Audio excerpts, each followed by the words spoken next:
We've shared the stories about the miraculous volunteers who showed up to help after the deadly July 4th floods. One of those people was Lisa Heber. She lived in San Antonio, had a decades-long career nursing, and did everything she could to give back. Unfortunately, she recently died due to her heart complications while volunteering in Sandy Creek. Her family tells the Night Team's Zaria Oates that she died doing exactly what she wanted to do. This is Lisa Heber, a person her family describes as selfless and compassionate. She died at the beginning of August after nearly a month of helping July 4th flood victims. Lisa was a force of nature. This is one of Lisa's sisters, Loretta Heber. She was probably the most courageous person I knew. She served in the Iraq War as a nurse. Her job was to fly wounded soldiers from Iraq to Germany for treatment. 30 years of service as a healthcare provider, and every moment after that she spent serving her community. She was somebody who was just born to give to others. And yeah, unfortunately, the last time that she was volunteering was just too much for her health. Lisa has had heart issues since her time in the military, but once she left the military, her family tells me she immediately started volunteering after every disaster she could. She was gathering supplies for those who needed it, providing medical care for people who were out searching. I know that she had been working on getting the nurse practitioners that were volunteering the ability to provide IVs to anybody who needed it. Despite her heart problems and the hard work that came with search, rescue, recovery, and medical help after the July 4th floods, Lisa continued to do what she loved. One of the last discussions I had with her was she was saying that she felt that there was more that could have and should have been done for the people of Sandy Creek, and that's why she wanted to stay and help. She lived her life for others, which I feel like you hear a lot, but she really did. We all aspire to keep part of what she was like, selfless, non-judgmental, taking anybody and everybody in who needed a home, and just always giving to others. Lisa Heber is always in their heart. Thank you for being part of our lives. It made it so much richer. Zaria Oates, KSAT 12 News. Zaria, thank you, and Lisa and your family, thank you for everything that you did for us in our community. In just 8 days, on August 18th, the Together for Texas concert is happening. Its goal to raise money in the flood's aftermath. It'll be at the Tobin Center, and all proceeds go to local flood relief efforts. Tickets start at $35, and you can catch the concert live on KSAT 12 and KSAT Plus. Back here in San Antonio, a small group of activists from PETA stood outside the San Antonio Aquarium to protest their treatment of animals in tanks. The group says they have problems with the way the owners of the aquarium, the Cavino family, treat their animals by placing them in touch tanks, adding a viral TikTok showing an octopus refusing to let go of a 6-year-old little boy is bringing some of those issues to the public's attention, that they plan to protest the aquarium's actions far into the future. We know it's just a matter of time until another person gets hurt, and that's why we're out here today. We want to prevent that. I certainly wouldn't want my child inside being at risk, because these people really don't care about these animals. They're in it for the money. Protesters said that the San Antonio Aquarium reportedly turned on the sprinkler system to deter them from standing on the sidewalk. Now they plan to file a complaint with Saws for wasting water on a hot afternoon. A hot afternoon is something that we've seen a lot of, Sarah, and it seems to continue. Yeah, and John Paul, I want to start with an interesting comparison.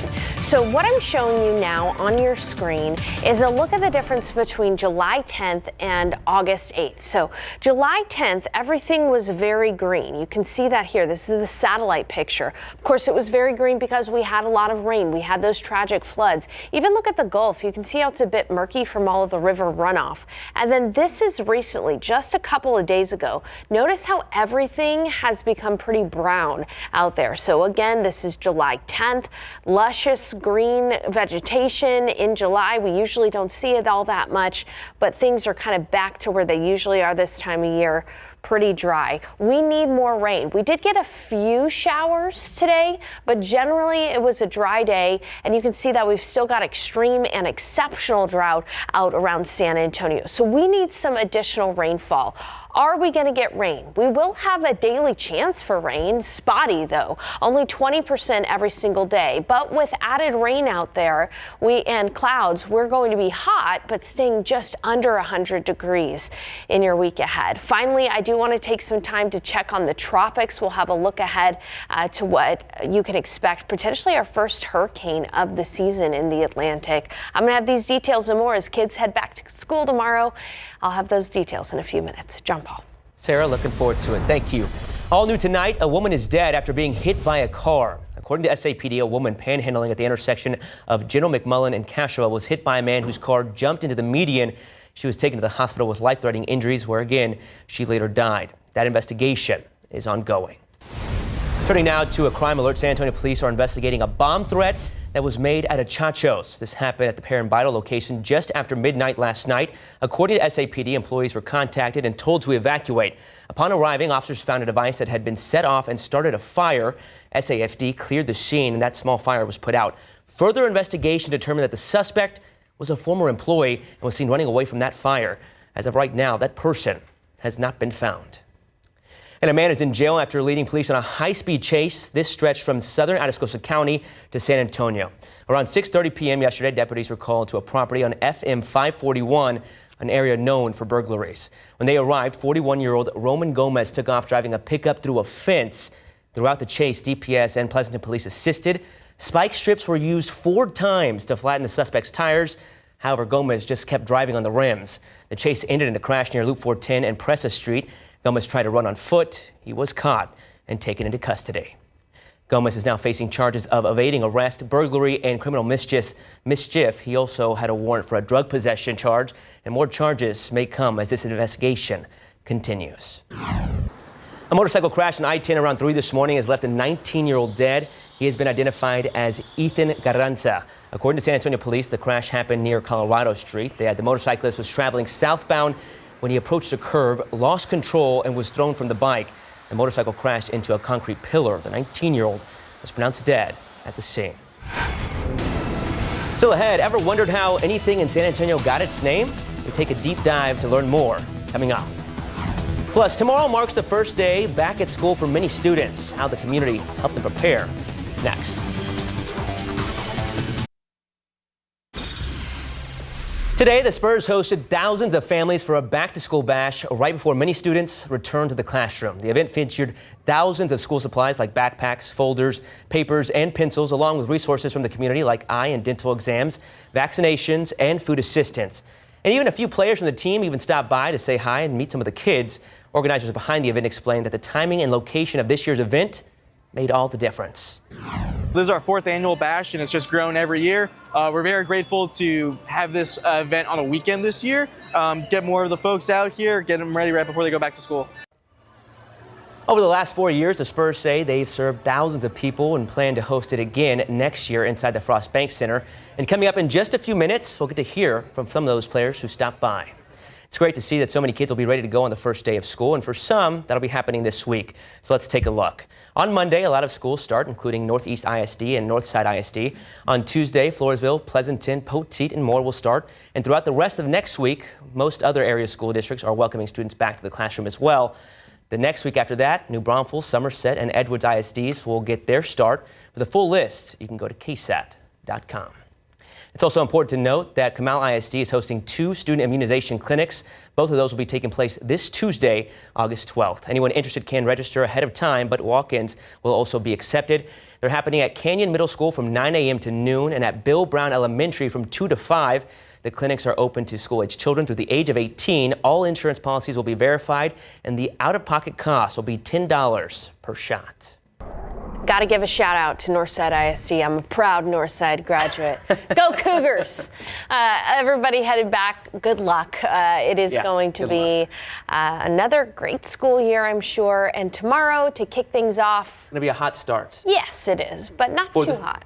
For the temperatures, but also for the students. They're going to be on it. They are. I mean, I remember a practice like 2 days in this kind of heat. Oh, yeah, brutal. Horrible. Okay, so 98 was the high today. Again, hot, but pretty average. Our average high this time of year is 97. But many of us remember the brutal summer of 2023 when we got up to 106 on this day 2 years ago. It could be a lot worse. Take a look at the high temperatures back at this time in 2023. We were dealing with day after day after day of temperatures not only above 100 but above 103 consistently, record-breaking temperatures. This week, not so bad. We can handle it. Highs in the upper 90s. That is average for this time of year. The reason why we're not roasting with high temperatures well above 103 is because that heat high, that pesky heat high that was overhead back in 2023 is enough out of the way to make it hot, but not too hot. There's also a low pressure system to the north that's helping to kick out that heat high, and a low pressure system to our south, right near the Rio Grande Valley, that is allowing for couple of pop-up downpours. So when we look at the future cast, that heat high is going to stay away in the upcoming week. And what we're going to see is a couple of spotty, isolated downpours just about every single day. A chance for you to see rain in your backyard each day is 20%. Then that pesky heat high is going to build back in, but not until next weekend. So we've got several days here where we're going to be looking at temperatures hot, but below 100 degrees. And daily rain chances tomorrow, Tuesday, Wednesday, Thursday, and Friday. Time frame would be 2 p.m. to 8 p.m. Spotty downpours, 20% chance. Brief but heavy rain if you get a shower. And again, that's a big if, 20%. And if you get a thunder shower, it could easily produce some gusty winds of maybe up to about 40 miles per hour, and perhaps even some small hail, but nothing severe. So your possibility of seeing rain is only 20%, and it is a small chance, and it is there. Tomorrow, back to school for the kids, drop off 76 and humid, pick up 97 in the afternoon with a 20% chance that you'll have to turn on those windshield wipers as you're picking up your kids or as they're coming home on the bus. Otherwise, it is going to be hot, near 100 degrees, 97 in San Antonio, 96 in Bulverde, 92 in Los Maples, 94 in Kerrville, 98 in Uvalde, and 98 in Pleasanton. So again, could be a lot worse. Highs just below 100, small chance for an isolated shower or storm each day. Back to the triple digits, though, this time next week. And guys, in the next half hour, I'm going to talk all about the tropics. Potential Hurricane Erin could be developing pretty soon. That's the first hurricane of the Atlantic hurricane season. So we'll keep you posted.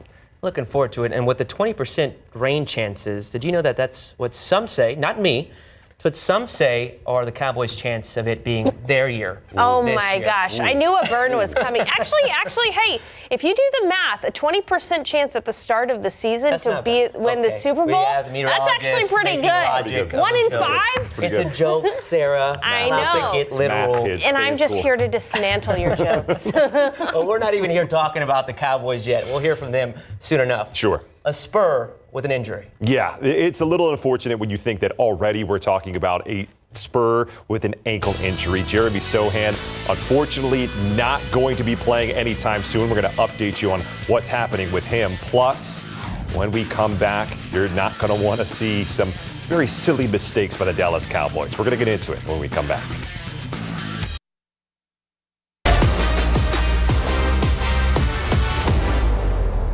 Well, it is never good news when you hear about a San Antonio Spur that's already gotten injured. Jeremy Sohan posted on his social media today that he strained a calf muscle and isn't going to be able to compete in the Eurobasket 2025 tournament. Now, Sohan was training the last few weeks to give the team Poland a shot against powerhouse teams like France, Serbia, and Spain. And now he'll just have to return to San Antonio and rest that calf muscle before Spurs training camp. Sohan said on a statement on his Instagram story that he thanks his Polish team, the coaches, the teammates, and staff, and while saying that he's going to be rooting for Team Poland throughout the rest of the tournament. There we go. All right, there you go. Welcome back to school. Yep. Hi, how you doing? Here's a notebook for you. Oh yeah, we're here, high five too. There we go. We got a notebook for you in a bag. Yeah, no, it's great. I think, especially as my wife and I have had our own children and stuff, and realizing just being able to help a family and help parents who are just trying to do the best by their children, and to be able to provide for them in some way and give back to the community, I feel like it's something that I've grown an appreciation for over the years, and we're happy to just help out the city of San Antonio and all the people in it, and this is kind of ultimately what we're about with the Spurs, is just being able to give the city something to be proud of, and happy to be able to give our thanks back to them. Now, the Spurs mic'd up Luke Cornett while he and Carter Bryant were handing out school supplies at the 4th annual Back to School Bash over at the Frost Bank Center. From book bags to Spurs hats and even pictures with the Coyote, even the back-to-school haircuts were all part of today's event. As we mentioned earlier in the show, the Spurs have served over 11,000 community members since starting the back-to-school bash, and that right there is pretty awesome.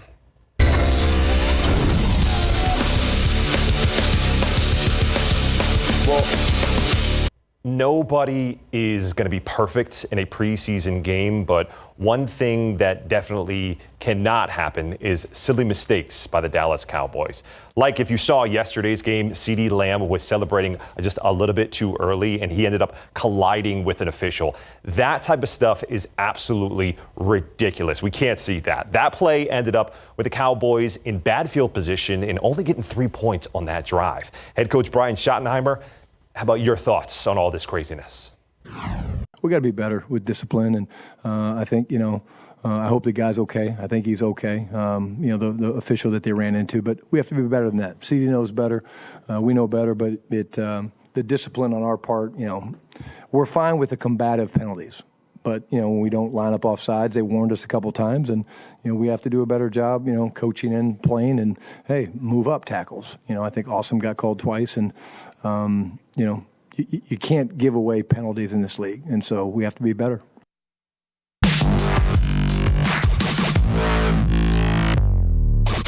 Well, we told you about it last night, but there was so much that we didn't get to that we had to bring it back for part 2. We're talking about the SAISD Hall of Fame induction yesterday afternoon. Tables were filled all around the Alamo Convocation Center, welcoming in the 6 new members of the Hall of Fame. You can find the full list of inductees on our website, KSAT.com, but one of them we got to chat with. Legendary Lanier head boys basketball coach Rudy Bernal's 2000 and 2001 basketball teams who made it to state were inducted in the Hall of Fame. And Coach couldn't have been prouder. So I got the call, I guess in May, that the guys were going to be honored. And so, man,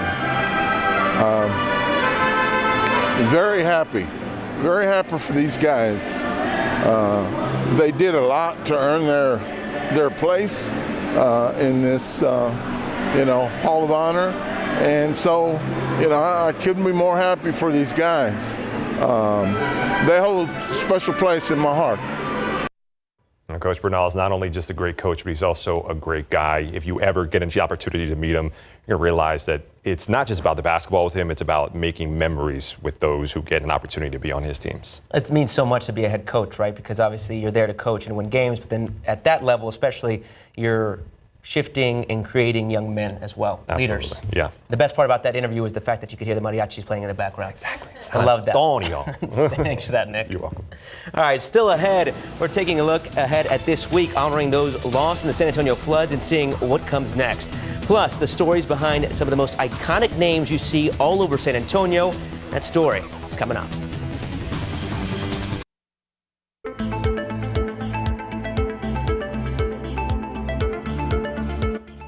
Have you driven by a building, a park, or a street and thought, I wonder where that name came from? There are several San Antonio names you see over and over across the city, and it got us asking, who are these people, and what did they do that's so significant? Here's KSAT Explains.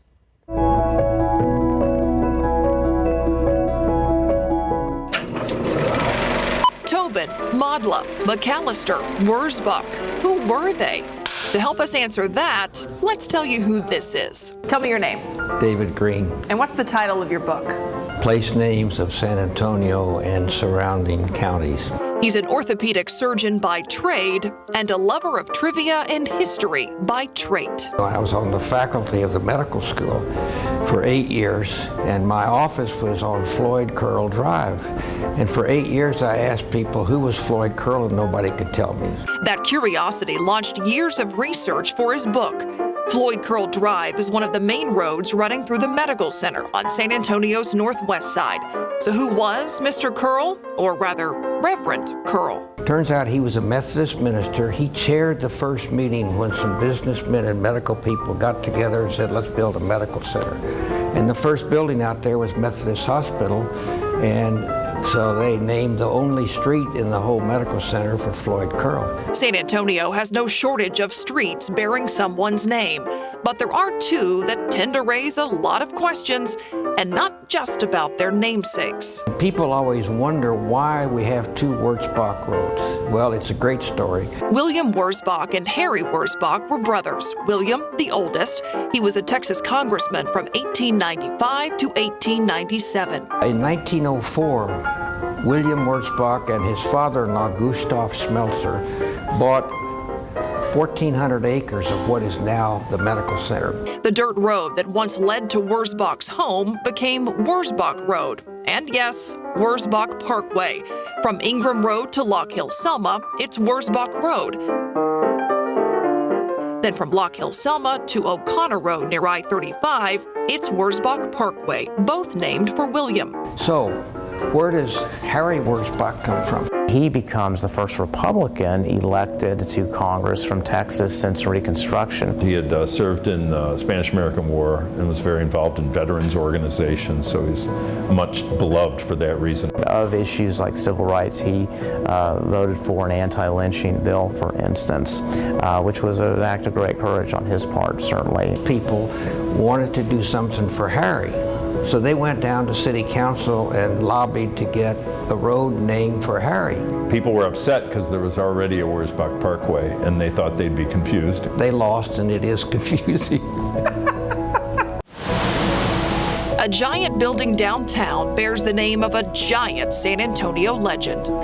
Henry B. Henry B. The Henry B. Gonzalez Convention Center. Henry B. Gonzalez is one of the most significant San Antonians, I would argue. He was in Congress for more than 30 years, but he started out in San Antonio City Council. Then Gonzalez became the first Mexican-American elected to the Texas Senate in 1956, and the first Mexican-American from Texas elected to U.S. Congress in 1961. Incredible dedication to attacking and speaking out against segregation of Mexican Americans in the 1950s. He was seen as a person who cared about people no matter their station. His real claim to fame was when they had the big banking savings and loan scandal. He upset a lot of people, but the people who didn't like him said at least he's trying to get to the bottom of the crisis and make things better for everyday San Antonians. Another name you see over and over, McAllister. Walter McAllister was mayor of San Antonio from 1961 to 1971.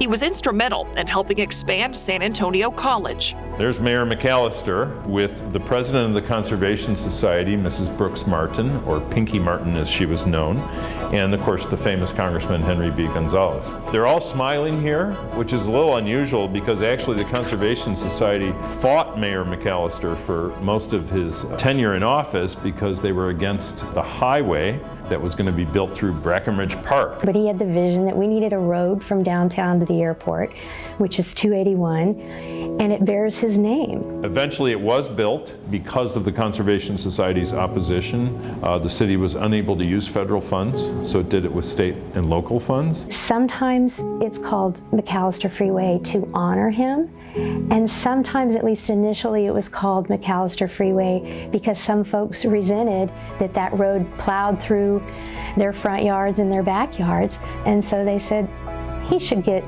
credit or discredit. Now from one name to many, the Tobin family. The Tobin family they were huge philanthropists in San Antonio. John W. Tobin, who was mayor during one of the great periods in San Antonio history, the time the Conservation Society was founded in the 1920s, was a great period of growth for the city. When they built Almost Dam, when they had a big flood downtown, and he was instrumental in doing that. Mayor Tobin's nephew was Edgar Tobin. His story is on display at the Whitty Museum. Edgar Tobin, and he was a World War I ace pilot, came back and started an aerial photography company. But they were really not a wealthy family. And Edgar Tobin's the one that created this aerial surveys and created a mapping company that all the oil and gas companies of the day needed to have these Tobin maps. So that's where the family fortune really came from. Edgar's wife, Margaret, had a love for art, theater, and symphony. And she started the San Antonio Symphony in 1939. She passed on that passion to their son, Robert L.B. Tobin, who the Tobin Center is named after. Robert was a born collector. He probably has the biggest collection of theater arts in the entire world, and that's now known as the Tobin Collection of Theater Arts, which is housed at the McNay Art Museum today. So when you think of something like the Tobin Center,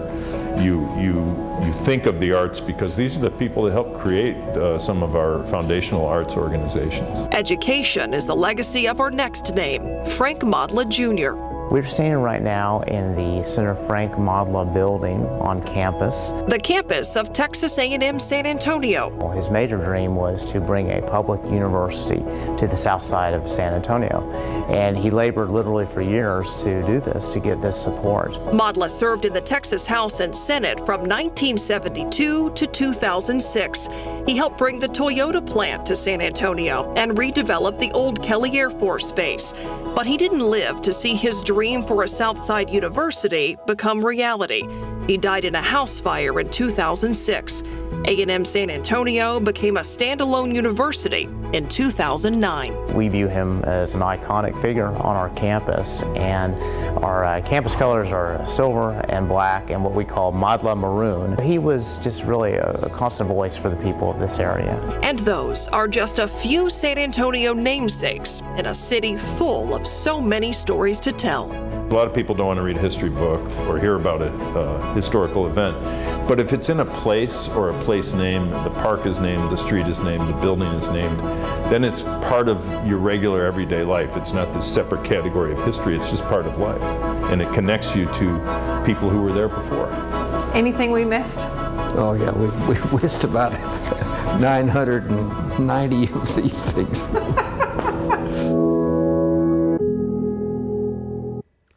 Myra and the entire Explains team always does such a great job with those stories. And we have a full library of KSAT Explains stories, and you can watch them all for free. Just scan the QR code on your screen or just head over to the KSAT YouTube page.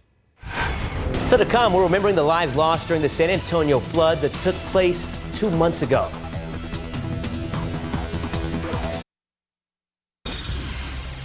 Looking ahead to this week, there will be 2 more town halls hosted by Bexar County Judge Peter Sakai to get community feedback on the 2025-2026 fiscal year budget before Commissioners Court adopts it. Tuesday's town hall is taking place at the San Antonio Food Bank Valero Community Engagement Center. Then on Thursday, it'll be at Our Lady of the Lake Guadalupe Catholic Church. The final town hall will be on August 21st.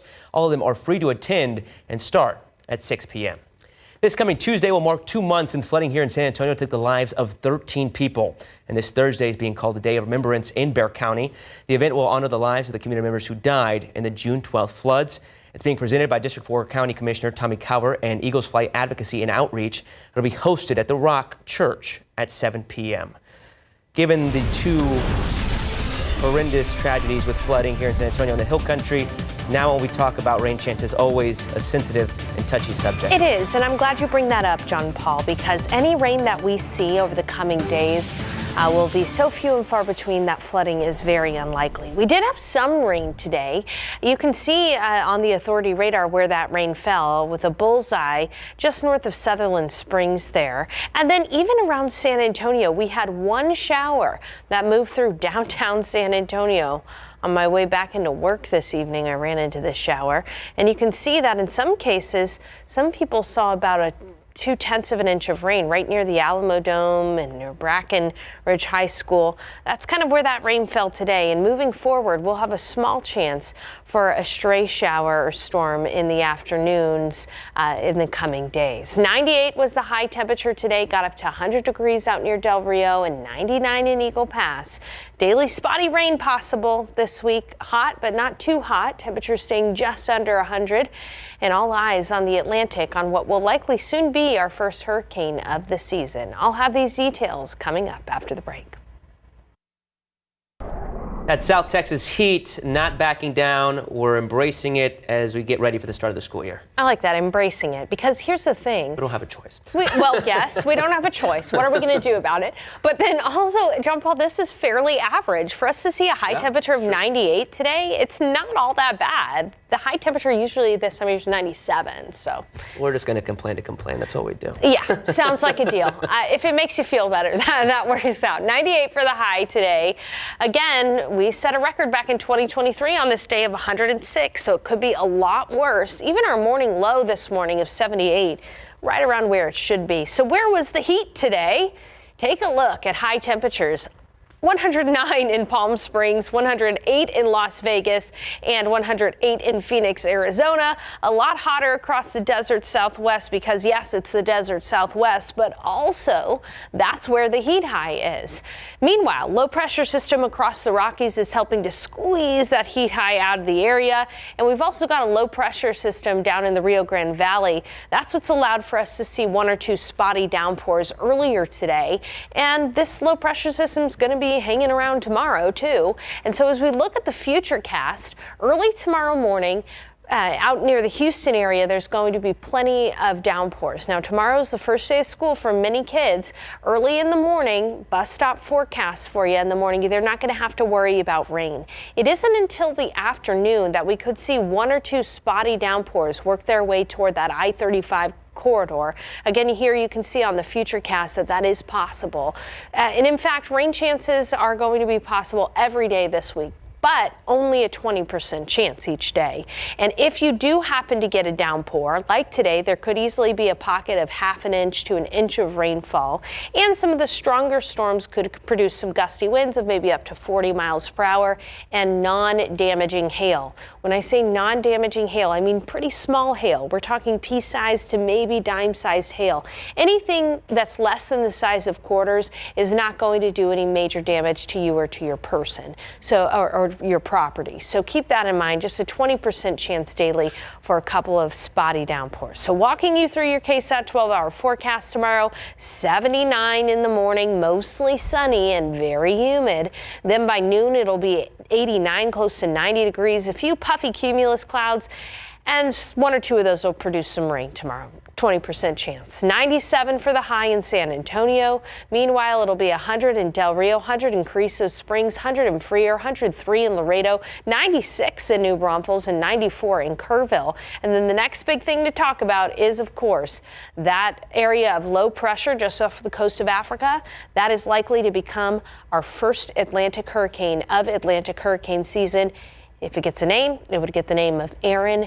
And most indications right now are that the steering flow, these high pressure systems, are going to keep this low pressure system, keep Aaron away from the Gulf. So it's likely not going to impact Texas or many of the Gulf states there. If it does impact land, it would impact anywhere along the eastern coast of the United States, but it also may stay out to sea. Instead, what we'll see is that heat high building over Texas, and so it's going to be hot. By Saturday and Sunday, we're going to be back to 100 degrees. But in the week ahead, just below 100, 20% chance for you to see rain in your backyard. And tomorrow, school starts. Science with Sarah starts too soon. So if you would like for me to come out to your school and do a science experiment, if you're a teacher or if you want me to come out to your kid's school, scan that QR code right there.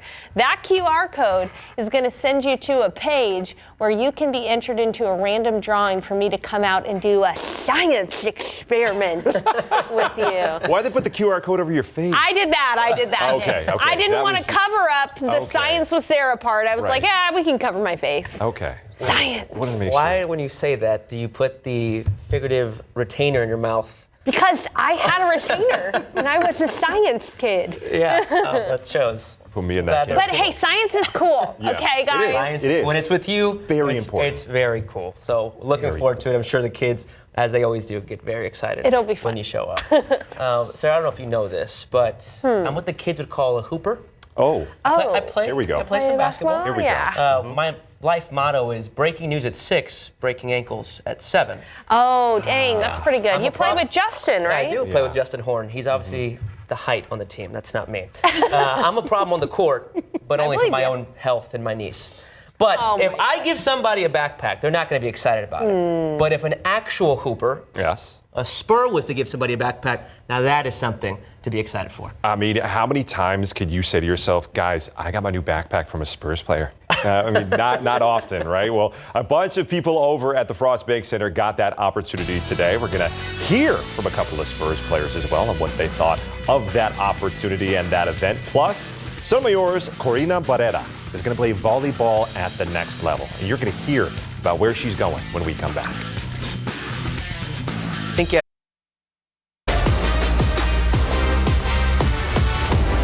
Yeah, no, it's great. I think, especially as my wife and I have had our own children and stuff, and realizing just being able to help a family and help parents who are just trying to do the best by their children, and to be able to provide for them in some way and give back to the community. I feel like it's something that I've grown an appreciation for over the years, and we're happy to just help out the city of San Antonio and all the people in it, and this is kind of ultimately what we're about with the Spurs, is just being able to give the city something to be proud of, and happy to be able to give our thanks back to them.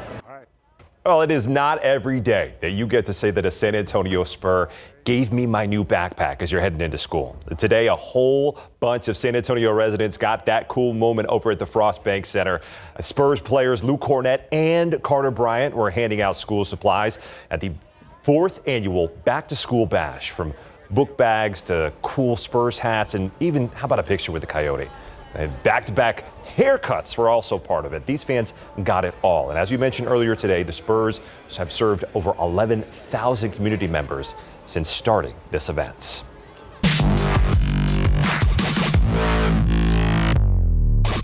Well, the volleyball community here in San Antonio is a strong one. A lot of big talent signing with some stellar programs all around the country.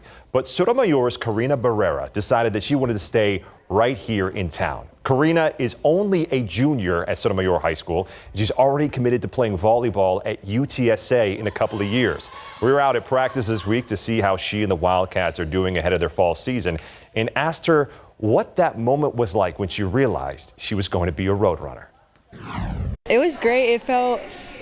It was just a lot of emotions, because I've always been a UTSA volleyball fan, specifically, especially since I was a little girl. Like, I would go to all their games. Like, that was kind of just like, my dream was to picture me on that big stage there in my hometown. So now that one day I'm going to get that opportunity, it feels great. The biggest part for me was the coaching staff. I love the coaching staff. I visited a lot of schools and went to a lot of different camps, and all the coaches were great, but I felt a real connection with the UTSA coaches. I've known a few of them for a long time, so it just feels like I feel really comfortable there. It just feels like home, kind of, and that's UTSA, somewhere I can definitely picture myself playing in 2 years. Barrera also said that she plans to be a pre-med major when she gets to campus in 2027. It's time now to hit the road for our Encira Chrysler Jeep Dodge Ram Play of the Week.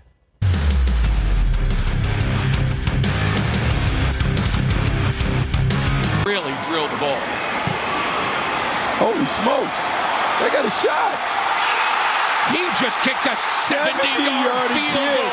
Are you kidding me? Crazy. I've never seen that. The NFL record. Really? Well, not technically the NFL record for the longest field goal, because this is in last night's Steelers-Jaguars preseason game. But if kicker Cam Little were to do this in a regular season game, he would hold that record proudly. Little is anything but small with this monster kick from 70 yards out. Absolutely insane. The record is officially still 66 yards, but for having the power to blast a football that far is mind-boggling. For this attempt at history and a preview of what's to come, you, Mr. Cameron Little, get our Encira Chrysler Jeep Dodge Ram Play of the Week. Look, Nick, don't give me this technicality. It's technical. About that it's not. He hit it from 70 yards. There's no stats in the preseason. It doesn't count. That was amazing. And then the genuine astonishment and shock from the announcer is like, holy smokes, he's got a shot at this. To all of us around the world. 70 yards. And it had plenty of distance, too. Yeah, that was a heck of a kick. Yeah. Awesome stuff. Congrats to the Jaguars. You can get 2 first downs after a touchback, and you're in field goal range. There you go. Awesome stuff. Thanks for that, Nick. We'll be right back. All right, we have daily chances for rain, but don't get your hopes up. It's only a 20% chance each day. The thing, though, is that highs will be less than 100, which is a positive. We'll have a few more clouds out there and a chance or two for an isolated shower. That's what'll keep temperatures below 100. But by this time next weekend, back to counting those triple-digit days. Guys, so far we've had 11 100-degree days. On average each year, we see about 18, so not too bad. Oh, doing good. Hot, not as hot as it could be. Yes. We'll take the win. Thanks for that, Sarah. Thanks for joining us. Good luck to all the kids out there at the start of school.